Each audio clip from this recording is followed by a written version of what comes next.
बिस्मिल्लाहिर्रहमानिर्रहीम। Dear students, अस्सलाम वालेकुम।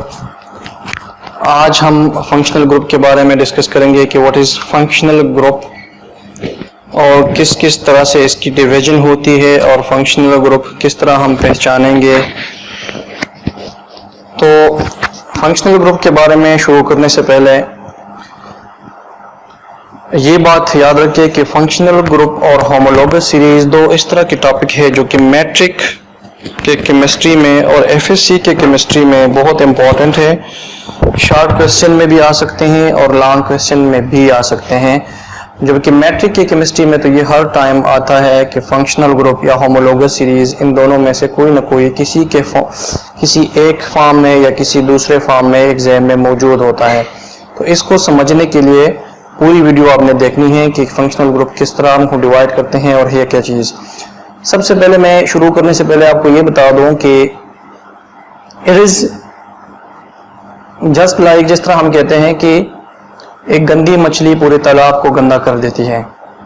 दूसरा ये कि अगर आप एक ही कार्टन में या एक ही बॉक्स में सारे सही वाले फ्रूट रख दे लेकिन उसके दरमियान एक सड़ा हुआ एक राइपन्ड फ्रूट रख ले तो उसका ये होगा कि वो बाकियों को भी ख़राब करना शुरू कर लेगा और इस तरह से बाकी पूरा कार्टन भी ख़राब हो जाएगा।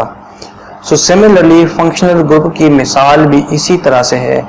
इट इज़ एन एटम और it may be a group of atoms और it may be a double bond और a triple bond which can import its characteristic properties to organic compound, जो अपनी ही प्रॉपर्टीज दूसरों को मुंतकिल कर देता है। दूसरे ऑर्गेनिक कंपाउंड्स जो है उसकी कंप्लीट प्रॉपर्टी इस एक एटम या एक ग्रुप ऑफ एटम या डबल या ट्रिपल बॉन्ड की वजह से चेंज हो जाती है।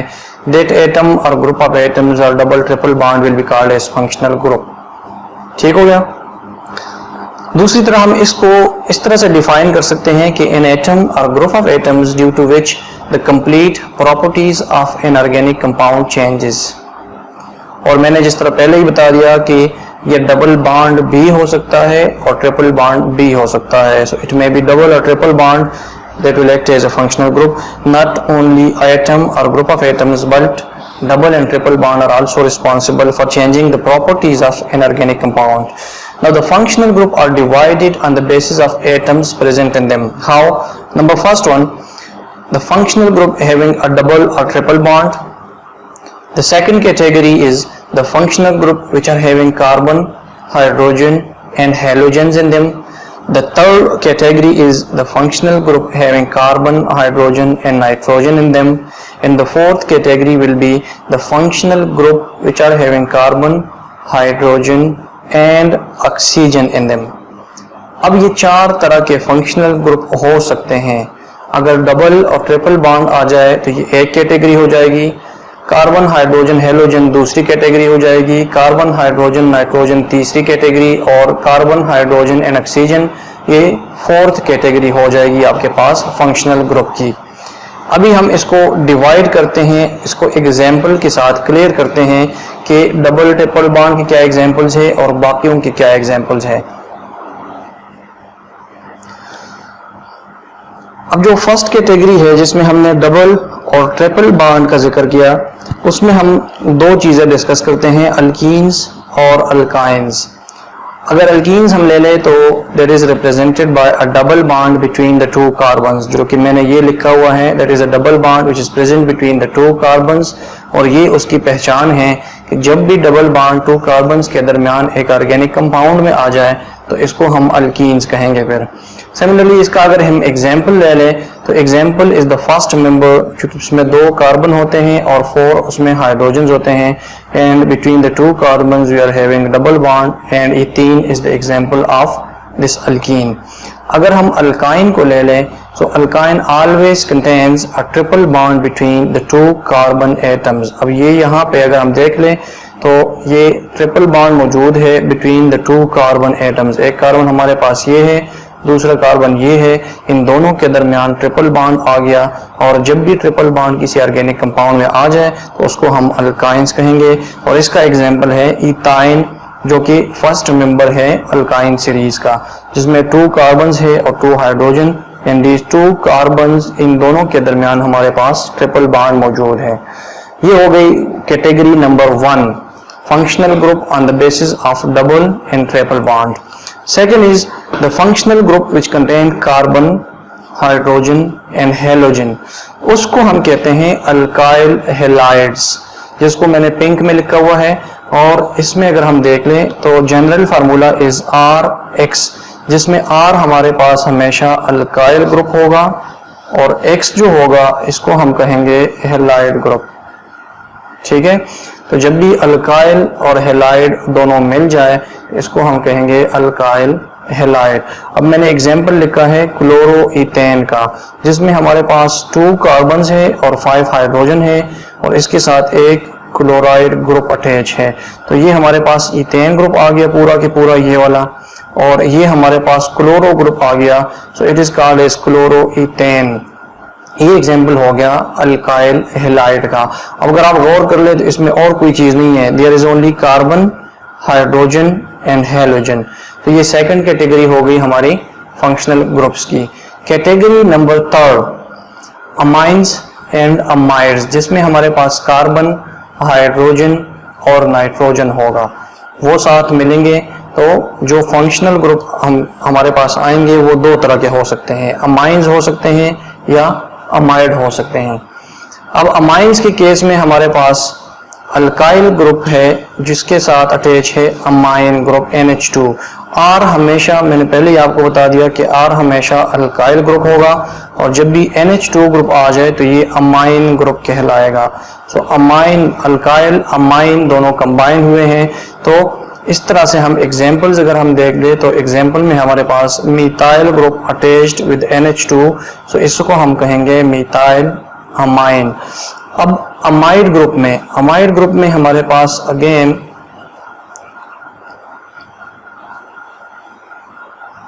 अल्काइल ग्रुप आ जाएगा, साथ में कार्बन और ऑक्सीजन और साथ में एक अमाइन ग्रुप अटैच होगा। ठीक है, अब इस केस में हमारे पास ऑक्सीजन भी आ गया। पहले अमाइन था जिसमें नाइट्रोजन, हाइड्रोजन और कार्बन थे, ये केस आ गया कार्बन, नाइट्रोजन, ऑक्सीजन का और हाइड्रोजन का, इसमें एक ऑक्सीजन भी आ गया। ठीक है, अब इसका एग्जाम्पल है हमारे पास एक साइड भी मिथाइल ग्रुप है, दूसरे साइड पे हमारे पास अमाइड ग्रुप है, अमाइन, और ये जो है हमारे पास C डबल बॉन्ड O दरमियान में आ जाएगा और इस तरह से ये कंप्लीट ग्रुप जो बनता है C डबल बॉन्ड O और NH2, इस पूरे ग्रुप को हम कहते हैं अमाइड ग्रुप। एक मिथाइल या एक कोई इथाइल अटैच कर ले, कोई मिथाइल अटैच कर ले, प्रोपाइल, वो आपकी मर्जी है, जिस तरह भी आप अटैच कर सकते हैं। अगर टोटल नंबर ऑफ कार्बन देख ले हमारे पास 2 है तो इसलिए हम इसको इथेन कहेंगे और इसमें साथ अमाइन ग्रुप अटैच है, क्योंकि डबल बॉन्ड O भी आ गया तो अमाइड बन गया, तो इसलिए हम इसको कहेंगे इथेन अमाइड। अब 4th कैटेगरी जो थी जिसमें हमारे पास ऑक्सीजन हो, जिसमें हमारे पास हाइड्रोजन हो, जिसमें हमारे पास कार्बन्स हो, ये बेतहाशा ग्रुप्स है जो कि हमारे ऑर्गेनिक केमिस्ट्री में यूज होते रहते हैं। उसमें the first one is ethers. अगर ईथर को हम देख ले तो सिंपल सी बात है, मैंने 2R ग्रुप लिखे हुए हैं, it means R is one alkyl group and this R is another alkyl group. एक अल्काइल और दूसरे अल्काइल के दरमियान में अगर ऑक्सीजन आ जाए तो इसको हम कहेंगे ईथर। अब जिस तरह मैंने एग्जांपल लिखा है CH3CH2 और दूसरी तरफ भी CH3CH2, जिसको मैंने सिंपल फॉर्म में CH2H5 के फॉर्म में लिखा है। अब दोनों तरफ इथाइल ग्रुप है, दरमियान में ऑक्सीजन आ गया तो ईथर को रिप्रेजेंट करता है, तो इसको हम कहेंगे di ethyl ether. Alcohol groups में हमेशा अल्काइल ग्रुप के साथ अटैच होगा हाइड्रोक्सिल ग्रुप, OH ग्रुप। ठीक है, तो मैंने सिंपल एग्जांपल लिखा हुआ है कि अगर हम मिथाइल ग्रुप ले लें और इसके साथ हाइड्रोक्सिल ग्रुप को अटैच कर लें तो ये हमारे पास बन जाएगा मिथाइल अल्कोहल, या इसको मीथानॉल भी कहते हैं, दोनों नाम इसको दे सकते हैं। Next is ketone. कीटोन के केस में थोड़ा सा ईथर से डिफरेंस आ जाता है। ईथर में हमारे पास 2 अल्काइल के दरमियान ऑक्सीजन था, लेकिन यहाँ पे 2 अल्काइल ग्रुप के दरमियान कार्बन आएगा और उस कार्बन पे फिर हमारे पास ऑक्सीजन अटैच होगा।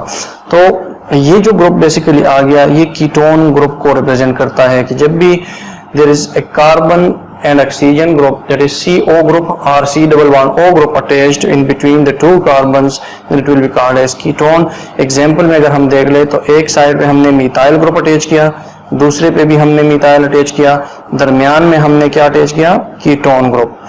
ठीक है, अब इसको अगर आयोपेक नेम दे दे तो हमारे पास इसका ये 3 कार्बन्स है तो ये प्रोपेनोन बन जाता है। कॉमन नेम भी है इसका लेकिन हम उस पर नहीं जाते, डाई इथाइल कीटोन भी कह सकते हैं इसको, लेकिन उसकी ज़रूरत नहीं है। आप इसको सिर्फ समझे कि कौन सा ग्रुप जो है उसको फंक्शनल ग्रुप इन सारे एग्जाम्पल्स में मौजूद है, वो कौन सा फंक्शनल ग्रुप है, तो ये आपकी पहचान है जो आप समझ जाए इसको।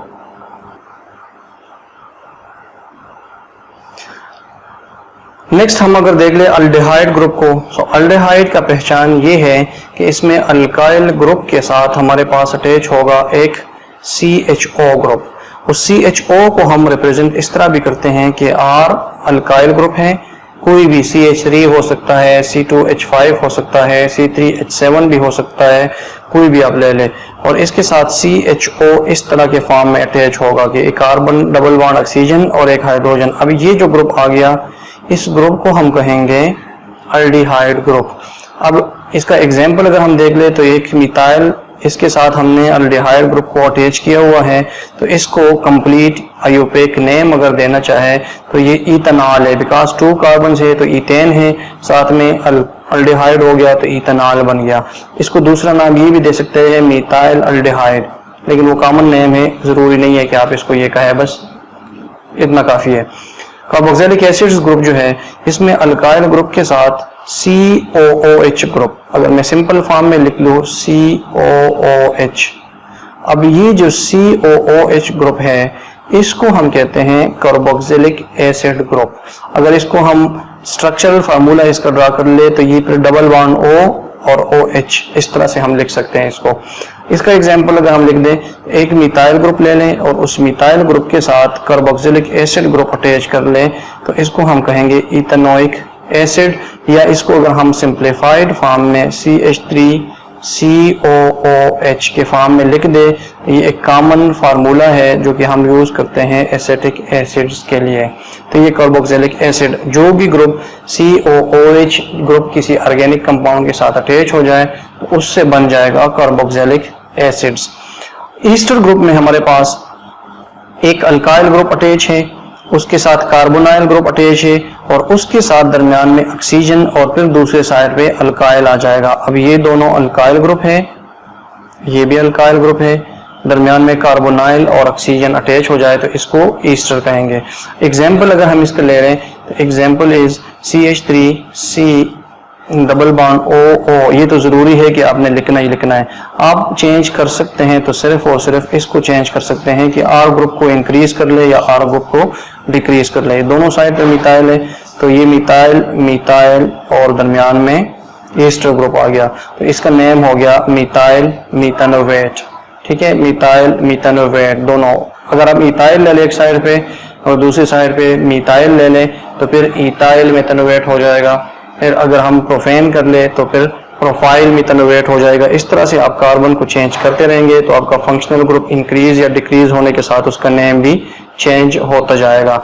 नाउ जितने भी ग्रुप्स अभी तक हमने पढ़ लिए, इस सारों में कॉमन बात यह है कि ये जब भी किसी ऑर्गेनिक कंपाउंड के साथ अटैच हो जाए तो उनकी प्रॉपर्टीज को चेंज करता है। किस तरह से?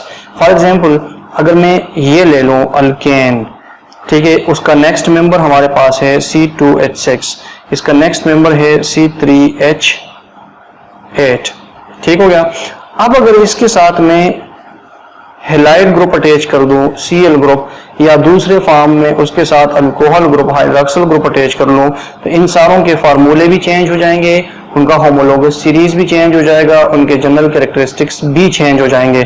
फॉर एग्जांपल मिथाइल से एक हाइड्रोजन रिमूव करते हैं और उसकी जगह हम क्लोरीन अटैच कर देते हैं। सिमिलरली मिथाइल के साथ अल्कोहल ग्रुप अटैच कर लें। इसी तरह अगर हम C2H5 और Cl कर दें, यहाँ पे C2H5 और OH कर लें, यहाँ पे C3H7 और Cl कर लें, यहाँ पे C3H7 और OH कर लें। अब इन सारों में देख ले, इन सब में कॉमन प्रॉपर्टीज ये है कि इनका एक अपना होमोलोगस सीरीज बन गया। Now this homologous series is different from alkanes, इसकी प्रॉपर्टी इससे डिफरेंट है। सिमिलरली जो अल्कोहल का हमने बना दिया, इसकी एक अपना होमोलोगस सीरीज बन गया जिसकी प्रॉपर्टीज इस वाले अल्काइल हैलाइड से भी डिफरेंट है और इसकी प्रॉपर्टीज इससे भी डिफरेंट है।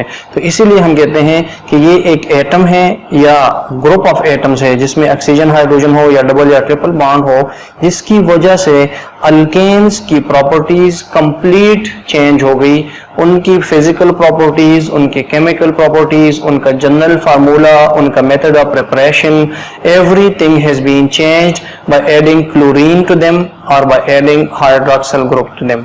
तो इसीलिए हम कहते हैं कि इसकी एक ग्रुप की वजह से या एक एटम की वजह से उस पूरे ऑर्गेनिक कंपाउंड की प्रॉपर्टीज चेंज हो जाती है और इसी ग्रुप और एटम को हम कहेंगे फंक्शनल ग्रुप। ठीक है, उम्मीद है यहां तक आपको क्लियर होगा। मजीद वीडियोस के लिए चैनल को सब्सक्राइब कर ले और वीडियोस को रेगुलर देखते रहे ताकि आपका कंसेप्ट क्लियर होता रहे। अगले टॉपिक्स इंशाल्लाह मैं इसके बाद और भी पढ़ाऊंगा और भी इस पे अपलोड करता रहूंगा। तब तक के लिए इजाजत दीजिए। Thank you. Allah Hafiz.